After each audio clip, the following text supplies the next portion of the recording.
Hello बच्चों। तो आज मैं आप सबको न्यूटन बाबा की कहानी सुनाना चाहता हूँ। न्यूटन बाबा कौन? सर आइजैक न्यूटन, वही जिन्होंने ग्रेविटी का पता लगाया था कि दुनिया में जितनी भी चीज़ें ऊपर जाती हैं ना, सबको पृथ्वी अपनी तरफ में खींचती रहती है। इसीलिए तो हवाई जहाज़ को इतना फोर्स लगाना होता है, रॉकेट को इतना फोर्स लगाना होता है, और छक्का लगाओ तो और ऊपर में बॉल फेंको तो हर बार बॉल नीचे ही आती है। तो आज हम आइजैक न्यूटन की कहानी सुनेंगे, इनके बचपन की कहानी, इन्होंने कैसे कैसे पढ़ाई की और किस तरीके से आगे चल कर के ये इतने बड़े साइंटिस्ट बने, ये कहानी सुनेंगे। अच्छा, और ये जो कहानी है ना, ये बड़ी ही इंटरेस्टिंग लैंग्वेज में आपको सुनाई जाएगी, है ना। तो आपको ऐसा लगेगा कि भाई आखिर विज्ञान इतना इंटरेस्टिंग क्यों है, क्यों साइंस की डिस्कवरी, साइंस के इन्वेंशन में सब लोगों का इतना इंटरेस्ट रहता है। तो ज़्यादा मैं कुछ और बातें नहीं करूँगा, बस अब हम लोग शुरू करते हैं आइजैक न्यूटन की कहानी, है ना।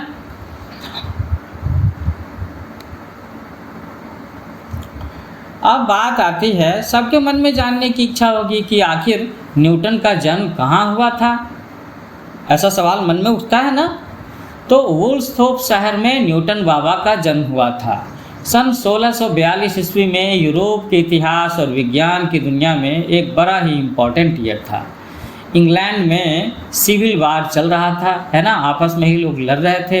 टेलीस्कोप के आविष्कारक गैलीलियो की अभी अभी हाल में मृत्यु हुई थी, और उसी वर्ष क्रिसमस के बर्फीले दिनों में ब्रिटिश शहर वुल्सथोर्प में सर आइजैक न्यूटन का जन्म हुआ। उनकी माँ हाना न्यूटन ने बताया कि शिशु न्यूटन, मतलब न्यूटन जब छोटे थे तो इतना छोटा और दुबला था कि एक मग में समा सकता था। अरे बाप रे, इतना छोटा बच्चा! उसके एक दिन भी जिंदा रहने की कोई उम्मीद नहीं थी।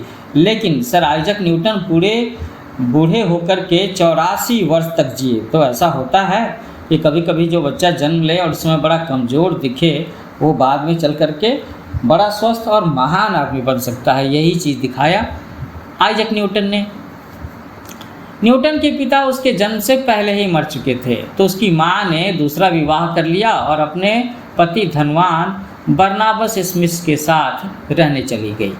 अब ये बरनाबस स्मिथ कौन थे? वह एक पादरी थे। चर्च में जो पादरी होते हैं ना, अरे भाई, जैसे हिंदू धर्म में पंडित जी होते हैं, मुस्लिम लोगों के वो होते हैं, उसी तरीके से ईसाई धर्म में पादरी होते हैं, और क्या। और आइजैक अपनी दादी की देख रेख में रहने लगा, जैसा कि दादी माँ अक्सर करती हैं। तो न्यूटन की दादी ने भी उसको खूब लाड़ दुलार किया, लेकिन बचपन में माँ बाप का प्यार और देख रेख की कमी उसकी सारी ज़िंदगी पर पड़ा। अब बात तो है कि भाई दादी का प्यार अकेले अकेले माँ बाप के प्यार की बराबरी तो नहीं कर सकता ना। दादी का प्यार अलग होता है और माँ बाप का प्यार अलग होता है। 12 वर्ष की आयु में उसे पड़ोस के एक स्कूल ग्रांथम में भर्ती करा दिया गया। पढ़ाई में उसका मन बिल्कुल नहीं लगता था, और वह अपनी कक्षा में सबसे फिसड्डी, सबसे पीछे रहने वाले बच्चा, सबसे कम नंबर लाने वाला बच्चा था। वह अपने आप को दूसरों से बहुत हीन भी समझता था, इन्फीरियर समझता था, कमज़ोर समझता था।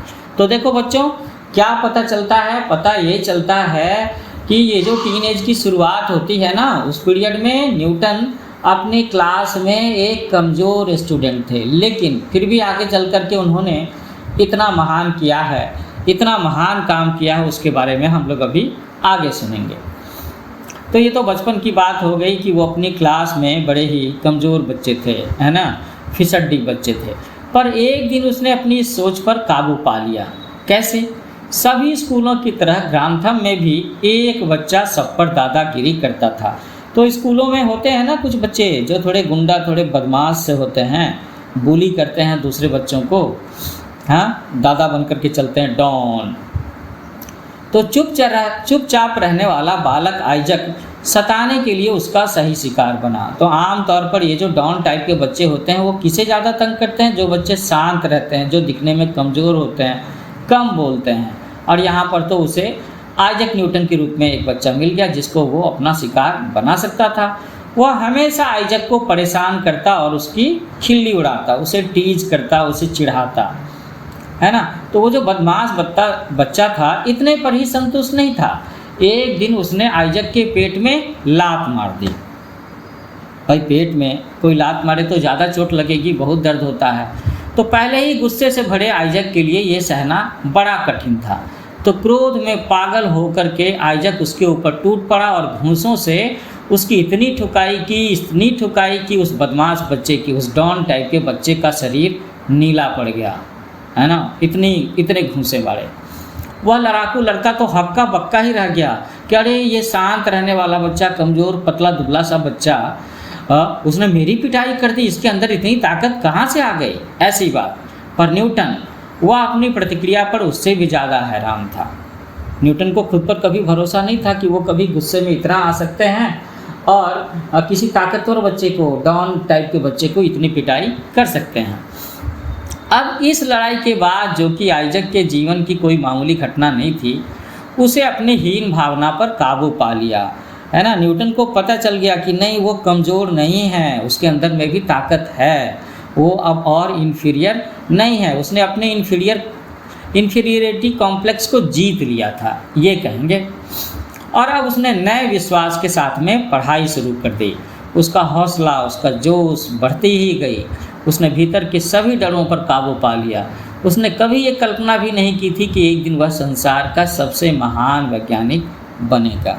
तो बच्चों, हम लोगों को क्या सीखने को मिलता है कि कोई बच्चा कमज़ोर है तो इसका मतलब ये नहीं कि वो जीवन पर्यंत कमज़ोर ही रहेगा। अगर उसके अंदर में इच्छा शक्ति है, अगर उसके अंदर की शक्ति को किसी ने जगा दिया, तो वो आगे चल कर के बड़ा काम कर सकता है ना। तो स्कूल की गतिविधियों से उसका उत्साह कुछ ही दिन रहा। उसे घर वापस बुला लिया गया।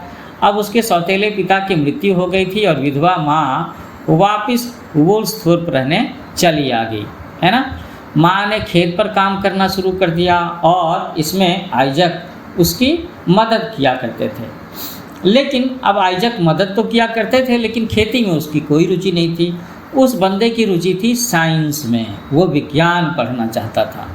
उसे यंत्र विज्ञान, मैकेनिकल इंजीनियरिंग बहुत पसंद था और उसके हाथ मशीनें छूने को मचलते रहते थे कि कभी इस मशीन को छूऊं, कभी इस मशीन के साथ कुछ काम करूं, कभी इस मशीन को खोल सकूं। फिर भी वह जुताई, बुवाई, कटाई सभी कामों में माँ की सहायता करता था। तो ये जुताई, बुवाई, कटाई कौन से काम होते हैं? ये एग्रीकल्चरल प्रैक्टिसेस के काम होते हैं ना। पहले खेतों को जोतना, मिट्टी तैयार करना, फिर उसमें बीजों की बुवाई करना, फिर उनकी सिंचाई करना, आगे चल कर के जब फसल तैयार हो जाए तो कटाई। तो खेती का इतना काम तो सब बच्चों को जानना चाहिए। पर कई बार वो खेत को बिल्कुल भूल ही जाता था। वो पेड़ के नीचे एकदम अकेला बैठ जाता और पुरानी मशीनों में जोड़ तोड़ करके अपने मचलते हाथों को शांत करता। तो मैं आप सब बच्चों से ये कहना चाहूँगा कि आप सब बच्चों में से कौन से बच्चे हैं जिन्हें अपने घर के खिलौनों को तोड़ फोड़ करके नया खिलौना बनाने में, किसी भी खिलौने को उसके ना स्क्रू ड्राइवर से उसके पार्ट पुर्जों को खोल देने में, फिर वापस असेंबल कर देने में ऐसी रुचि रहती है? अगर ऐसी रुचि रहती है तो इसका मतलब you are interested in mechanical engineering, you are interested in science, you can build new machines, है ना। ऐसा कर सकते हो। तो इस तरीके से न्यूटन अपने मन को शांत करते थे, पेड़ के नीचे बैठ करके किसी मशीन को जोड़ तोड़ करके। फिर एक दिन ऐसा हुआ कि भयंकर तूफान आया। उससे फसल और घरों को बहुत नुकसान पहुंचा। बालक आइजक न्यूटन तो बिल्कुल ही भूल गया कि वह किसान है। उसे इसका कोई दुख नहीं हुआ, जबकि किसान के नाते उसे दुख होना चाहिए था। अपने खेत की तरफ ध्यान देने की बजाय वो हवा की गति नापने लगा कि what is the speed of the wind. उसने कूदना शुरू कर दिया, पहले हवा के साथ साथ और फिर इसके अगेंस्ट, हवा के विरुद्ध। और हर कूद की ऊंचाई को उसने नापा। तो बच्चों ज़रा सोचो क्या हुआ होगा कि जब हम हवा के साथ में दौड़ते हैं, हवा के साथ में साइकिल चलाते हैं, हवा के साथ में कूदेंगे तो वो दूरी ज़्यादा होगी, कूद की लंबाई ज़्यादा होगी, ऊंचाई ज़्यादा होगी, है ना। और अगर हम हवा के अगेंस्ट में दौड़ते हैं तो हमारी रफ्तार धीमी होगी। अगर हम हवा के अगेंस्ट में साइकिल चलाते हैं तो हमारी रफ्तार धीमी होगी। तो ऐसा ही हुआ होगा, जब ये हवा के खिलाफ इन्होंने कूद लगाई होगी तो उस कूद की ऊंचाई और लंबाई कम हुई होगी। अब देखते हैं कि न्यूटन ने क्या कैलकुलेशन किया। लेकिन एक काम न्यूटन ने किया कि उसने हर कूद की ऊंचाई को नापा, तो इतना तो पता चल ही गया होगा कि हवा के साथ कूदने से ऊंचाई और दूरी बढ़ जाती है, हवा के खिलाफ कूदने से ऊंचाई और दूरी कम हो जाती है।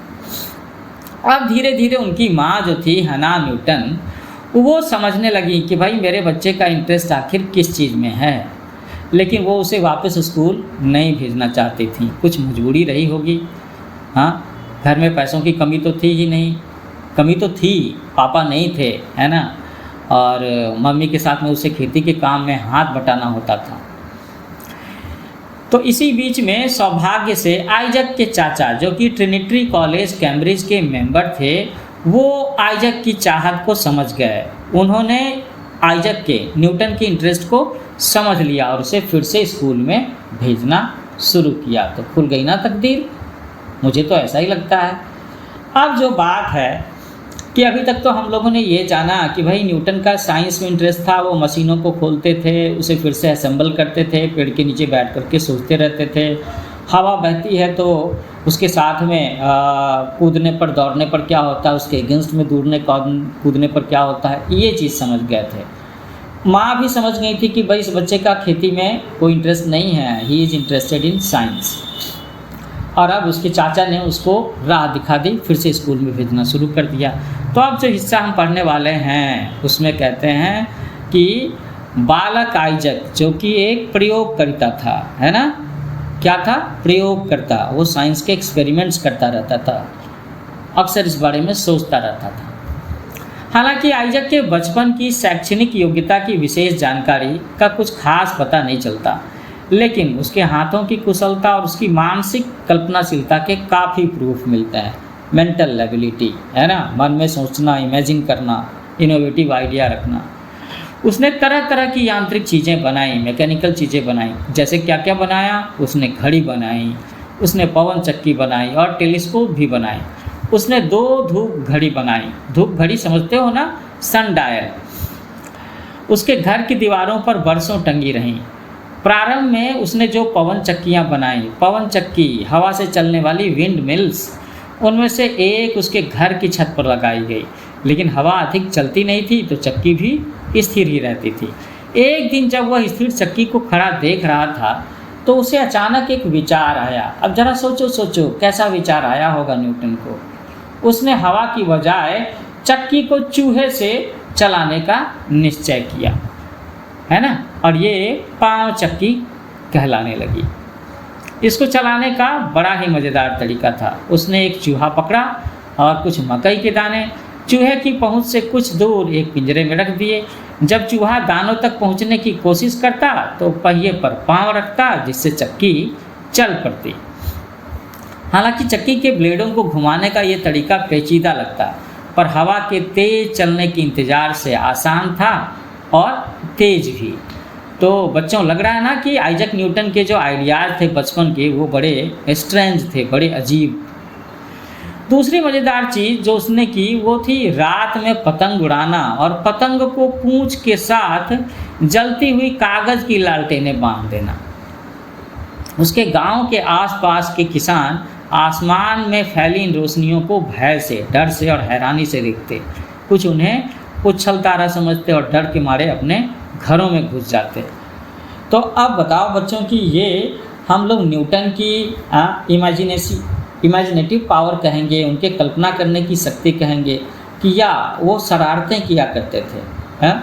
कई बार हम लोग घरों में बोलते हैं ना कि जो बच्चे थोड़े चंचल से होते हैं तो वो उन्हें ना कुछ क्रिएटिव काम में लगा देना चाहिए। चलो, तो ये जो बालक वैज्ञानिक न्यूटन था हमेशा कुछ न कुछ बनाता रहता, और कुछ नहीं तो वो घंटों आसमान को निहारने में बिता देता। आसमान को देखता रहता, बस ऐसे, तारों को, सूरज को, चिड़िया को, तारों और ग्रहों की गतिविधियों को देखता रहता। ऐसे समय बिताना उसे बड़ा पसंद था। 19 वर्ष की उम्र में स्कूल की शिक्षा पूरी करने पर आइजक न्यूटन कैम्ब्रिज यूनिवर्सिटी के ट्रिनिटी कॉलेज गया। क्योंकि वह एक गरीब किसान का बेटा था और उसके पास में ऑक्यूपेशन, गुजारा चलाने के लिए बहुत कम पैसे थे, तो खर्चा चलाने के लिए उसने बैरे का काम किया, वेटर का काम किया। लेकिन जल्दी ही उसकी गिनती तेजस्वी विद्यार्थियों में, इंटेलिजेंट स्टूडेंट में, ब्रिलियंट स्टूडेंट में होने लगी। और मैथमेटिक्स में तो वो बड़ा अच्छा था, है ना। उसने कैलकुलेशन के नए नए तरीके खोज निकाले। इतनी छोटी उम्र में उसने बाइनोमियल थ्योरम की खोज की, जो बाइनोमियल थ्योरम तुम लोग 8वीं क्लास के बाद से पढ़ोगे। इस मैथमेटिकल फार्मूले का आजकल बहुत इस्तेमाल होता है। उसने कैलकुलेशन की एक और भी बड़ी इम्पॉर्टेंट टेक्निक का इजाद किया, डेवलप किया, जिसे हम लोग कैलकुलस कहते हैं। तो मैं बताऊं बच्चों, मैंने कैलकुलस की पढ़ाई 11वीं में की, 11th में, और मुझे सच में ये मैथमेटिक्स 11th के मैथमेटिक्स में अलजेब्रा के बाद सबसे इंटरेस्टिंग चीज़ कैलकुलस ही लगती थी।